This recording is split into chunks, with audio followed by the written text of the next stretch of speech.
Kedatangan Pratama Arhan di Tokyo Verde menjadi sukacita tersendiri bagi penikmat sepak bola di Indonesia. Walaupun Verde berstatus klub Divisi 2, alias J-League 2, mendapat kesempatan untuk bermain di luar negeri dianggap masih lebih baik ketimbang tertahan di Liga Domestik Indonesia. Apalagi Liga Jepang merupakan salah satu kompetisi terbaik di Asia. Duduk di peringkat 3 AFC, 23 anak tangga lebih tinggi dibandingkan Indonesia.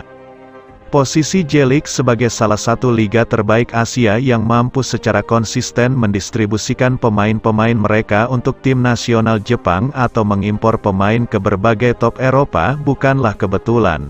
Hal itu diraih dengan kerja keras sejak era semi-profesional, sebelum 1993.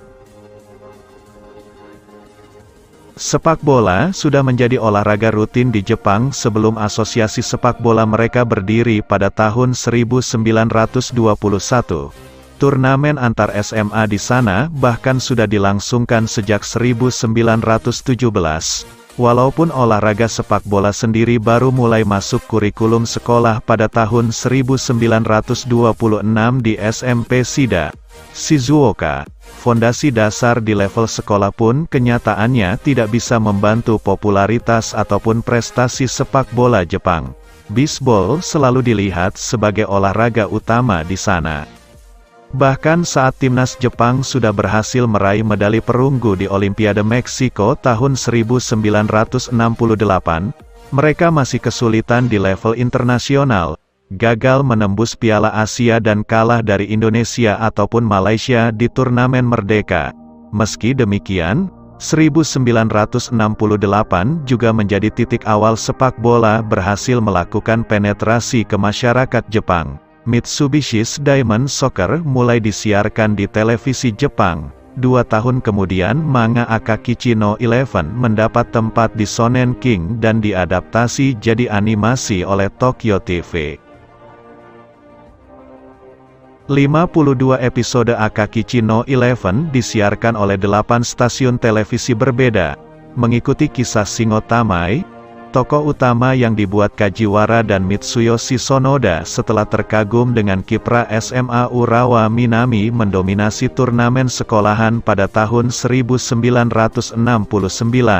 Karakter Shingo Tamai pun dibuat menyerupai penyerang utama Urawa Minami Yoshikazu Nagai.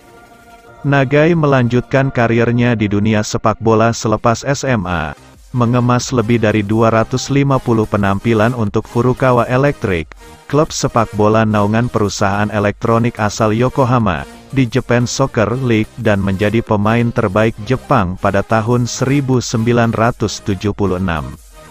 Status Japan Soccer League yang hanya sebatas liga amatir dan diisi oleh klub-klub perusahaan gagal memberi hasil untuk timnas Jepang. Akan tetapi, sepak bola terus berkembang di Jepang. Didorong banyaknya pemain asal Brasil yang bermain di JSL seperti Daishiro Yoshimura, George Yonashiro, dan Rui Ramos. Beberapa talenta muda Jepang juga mulai merantau ke negeri Samba. Pertama Musashi Mizushima tahun 1984, kemudian disusul Kazuyoshi Miura pada tahun 1986. Pada periode yang sama juga, Jepang kedatangan pesepak bola asal Amerika Serikat bernama Tom Bayer. Bayer hanya 1 musim bermain untuk Hitachi FC yaitu pada tahun 1986 sampai tahun 1987. Waktu yang singkat itu cukup untuk membuatnya jatuh cinta dengan Jepang. Selepas karirnya, ia mulai membuat organisasi yang fokus terhadap perkembangan sepak bola usia muda. Dulu, apabila bisa melakukan juggling saja, Anda sudah bisa menghibur orang lain. Itu modal utamanya, menarik perhatian orang. Aku bayar. Selain itu, Jepang mulai melakukan studi banding ke Indonesia, Inggris, Thailand, dan beberapa negara lain untuk meningkatkan kualitas sepak bola mereka. Nama-nama seperti Ricky Yakobi, Alan Irvin, dan Witaya Laohakul pun didatangkan untuk bermain di JSL dan membantu perkembangan sepak bola di sana. Masalahnya, Klub sepak bola masih sebatas olahraga perusahaan, sama seperti bisbol.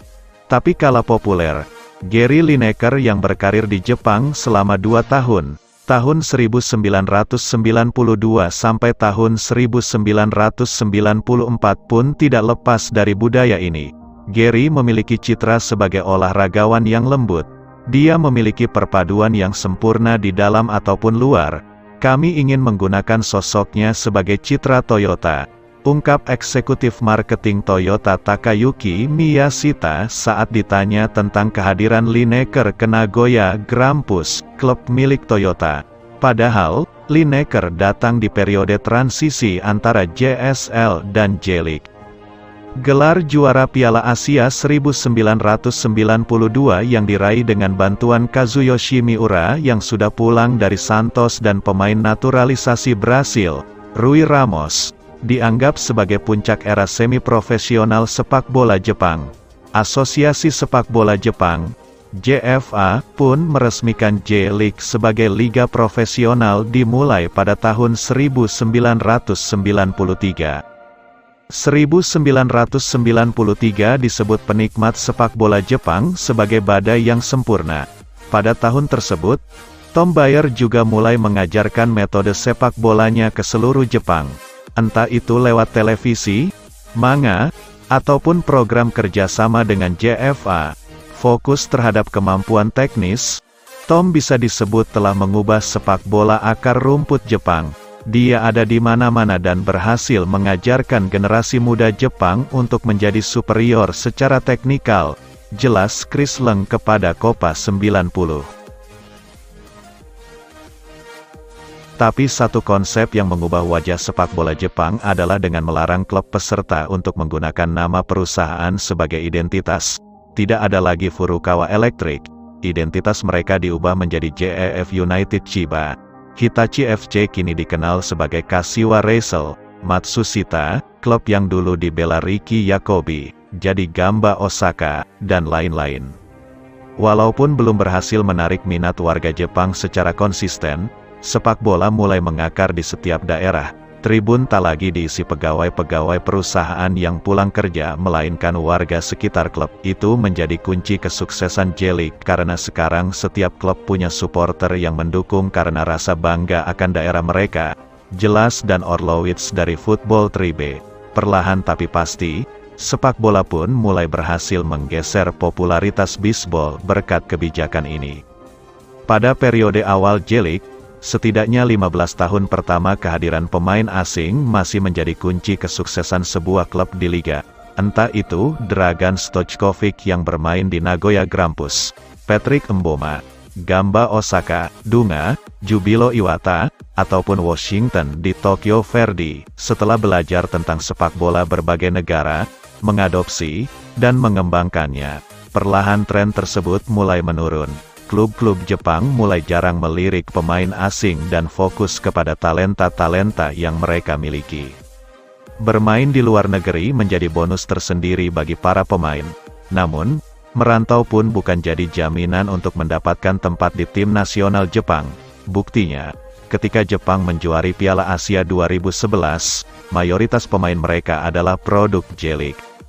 Kesuksesan klub juga sudah tak begitu dipengaruhi oleh pemain asing. Saat Urawa Red Diamonds juara J1, 2016, mereka hanya mengisi 2 dari 5 slot pemain asing yang diizinkan.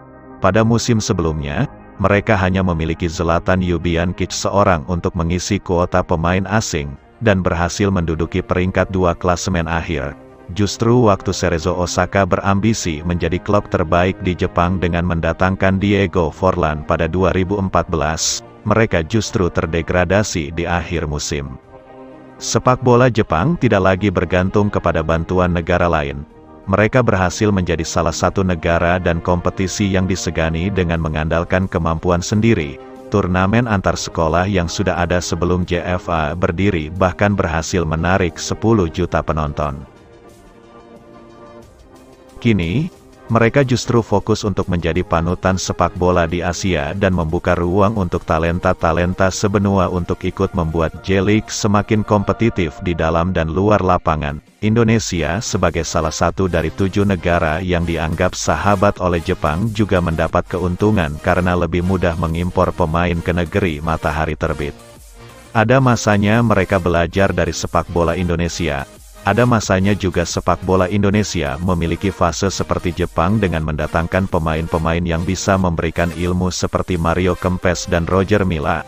Apa yang dilakukan setelah itu jadi pembedanya? Menurut saya, membedakan Jepang dengan negara lain adalah bagaimana kalian mengetahui perkembangan dunia, tahu apa yang harus diperbaiki dan terus melatihnya secara konsisten, kata mantan pemain tim nasional Thailand yang pernah membela Yanmar Diesel atau Cerezo Osaka.